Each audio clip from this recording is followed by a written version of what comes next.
How you doing, folks? It is May 8th, 2025. I don't know what you guys are up to, but I hope you're having a wonderful time. And yeah, so quick update here from where I am in the north of Israel at the moment. Um, there's obviously a lot going on, and we've seen this past several days crazy things happen. We had the attack on Ben Gurion Airport. That was a ballistic missile from the Houthis of Yemen blew up in an orchard, an orange grove, an orange orchard that's on the grounds of the airport. Fortunately, nobody was killed, but there were some people injured, trying to, I guess, get to safety or whatever. And, some damage was caused in the orchard, but fortunately, nobody, like I said, was, directly hit by that missile, or they would have been extremely injured or killed, obviously, because that's no joke. It's a big ballistic missile. And then in retaliation, right, so the Houthis attacked, obviously, the airport without any warning, right, obviously, as they do. They didn't send a message to the Israelis saying, evacuate the airport, we're about to attack your airport. No, they just shot a ballistic missile at Israel, and wherever it would hit, it would hit. Whether they aimed it at the airport or not is really irrelevant, because it's not like they were calling the Israelis to say, hey, we're doing this. No, they just shot indiscriminately at Israel. And by the way, if it wasn't indiscriminate, if they on purpose targeted the airport, which they have said many times that they would do, that is an act of terrorism, because it's a civilian airport, right? And so it's also Israel's largest airport, which makes it even more of a problem. But the fact is, they literally targeted innocent civilians, either on purpose or not, but either way, that's an act of terror. And they said many times that that's exactly what they wanted to do. They said that they wanted to shut down Israeli airspace, prevent anybody to come to and from Israel. And in fact, as a result of their stupid little stunt, a number of flights to and from Israel have been canceled. Right? Like many airlines from all over the world who are cowards, frankly. They said, no, we're not going to fly to Israel. It's too dangerous. Okay, look, yeah, you're cowards. And you know who you are. I don't need to name you. If you run an airline that won't fly to Israel, which has literally the best air defenses in the world, yes, one missile got through and landed in an open field in an airport. Didn't hit the runway, didn't hit the terminal, didn't hit the control tower. And that's one out of how many hundreds of rockets that the Houthis have shot towards Israel, of which dozens have actually entered Israeli airspace, and pretty much every single one of them has either been shot down or has been allowed to crash into an open field where there was nothing, nobody to be hurt. Okay, so there was one that landed some months ago, if you remember, also in an open field near a village. Did some damage to the open field, but it didn't harm anybody. And this was the first one that they tried to shoot down that actually didn't get shot down. It got through multiple layers of air defense, which is a problem that Israel is investigating. But you got to remember, out of the, no system is perfect, obviously. And to have gotten down so far, every single one, other than this latest one, is pretty impressive. Now, this raises another issue, which is, are the weapons that the Houthis are using now upgraded? Have they suddenly received newer technology from the Iranians or the Russians, or who knows? Are they using suddenly better technology to try to assail Israel with? So that obviously needs to be investigated as well. I'm sure the Israeli intelligence is doing what it needs to, and the Israeli Air Force is working with them to figure out what exactly powered this ballistic missile, and what, if anything, they can learn from whatever remains it has left behind. Because you can believe, you can certainly know that there's a lot of when you fire a ballistic missile from one country to another. There's a lot of forensic evidence. It's not oh, there's one little tiny atom of something. No, there's quite a lot of material information that the forensics teams are able to pick up and learn from what was fired. Um, Now oh, look at that, this dog in now. In other uh, upcoming events, you'll have, in other news. So Israel responded to that attack by warning the Yemenis, "Hey, you shot at our airport. Guess what? We're going to shoot at your country, and we're going to target your port and your airport." And that's exactly what they did, and they hit exactly the targets that they said they would. Right? So Israel actually gave them warning about what they would do. Okay, now, by the way, when you are retaliating in an attack, you have absolutely no obligation to warn your enemy that you're about to attack them, let alone where. But that's exactly what Israel did.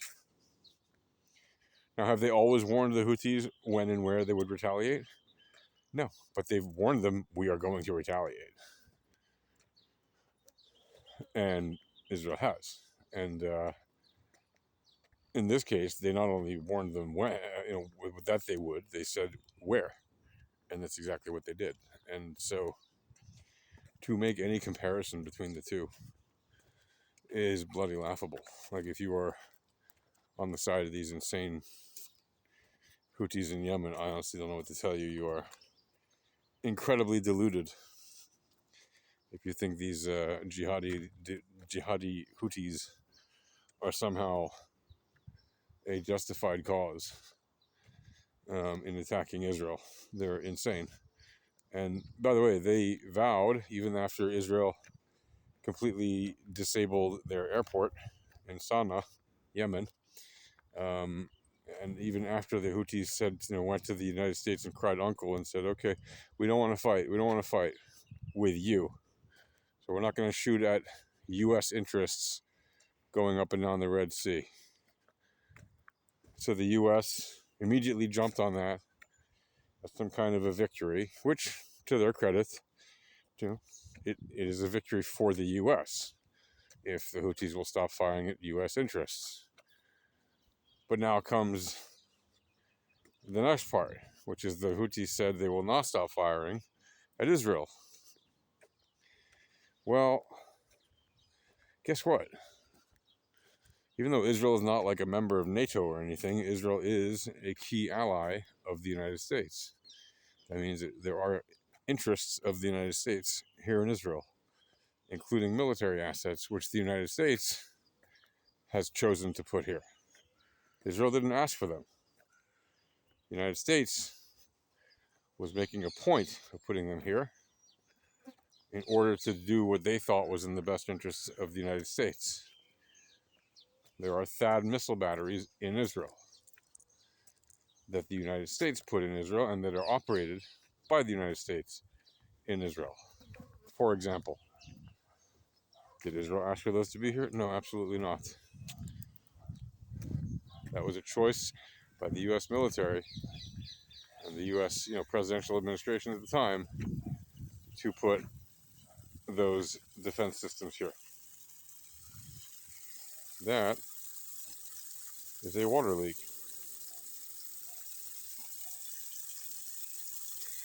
Someone needs to plug that hole.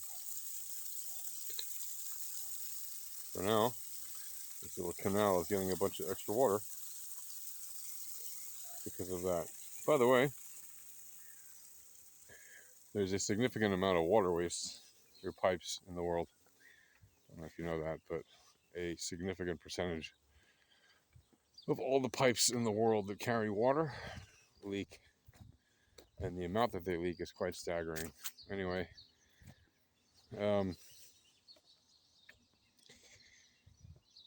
so the United States has other interests.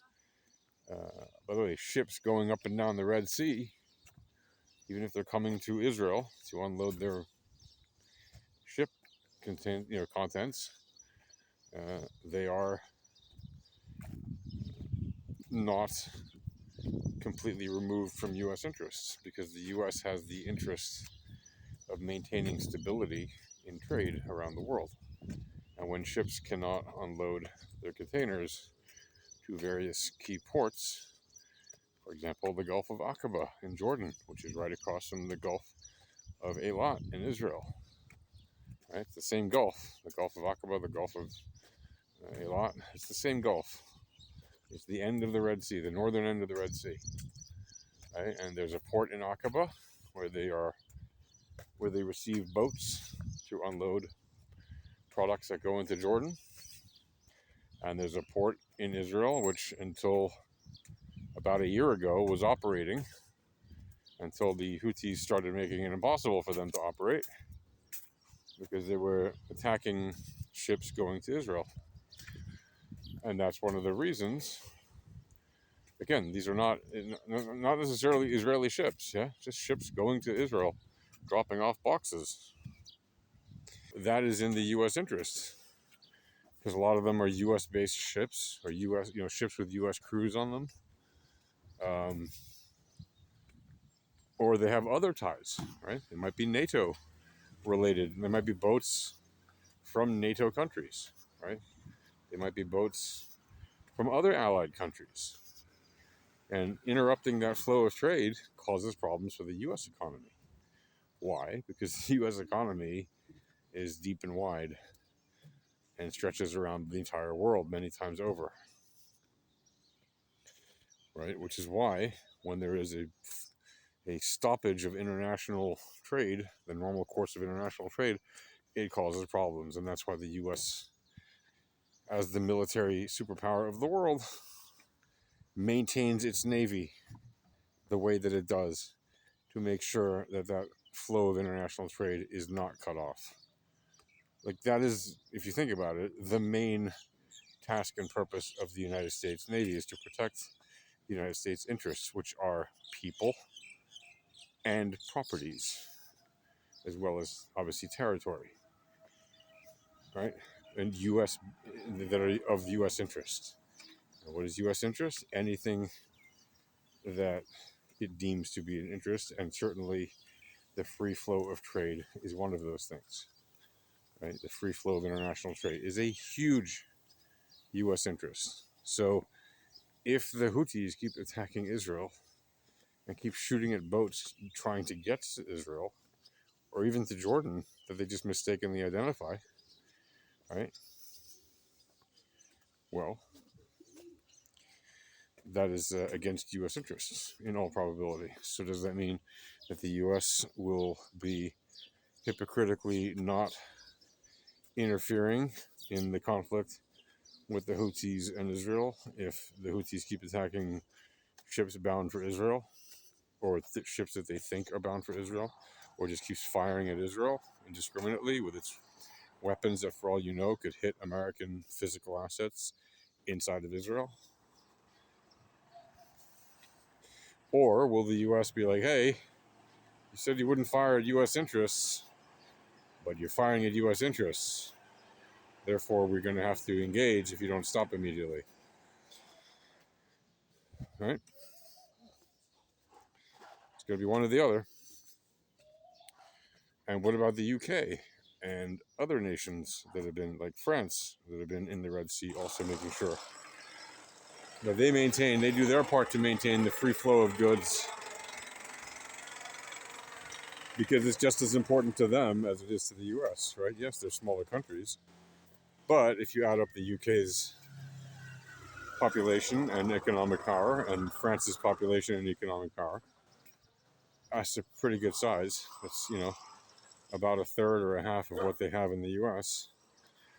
So don't discount that, because it's pound for pound very significant, the French and US interests, right? They may not have as big of a military, they may not have as big of a population or as big of an economy, but they're no small potatoes. And they have also formidable navies for the purpose of maintaining the same exact thing, their own national interest, and that includes the free flow of goods internationally and the protection of their assets and people, territories, and property. So, with that said, I bid you all a lovely day. I hope you all have a wonderful day. And that you all turn lemons into lemonade. All right? Peace.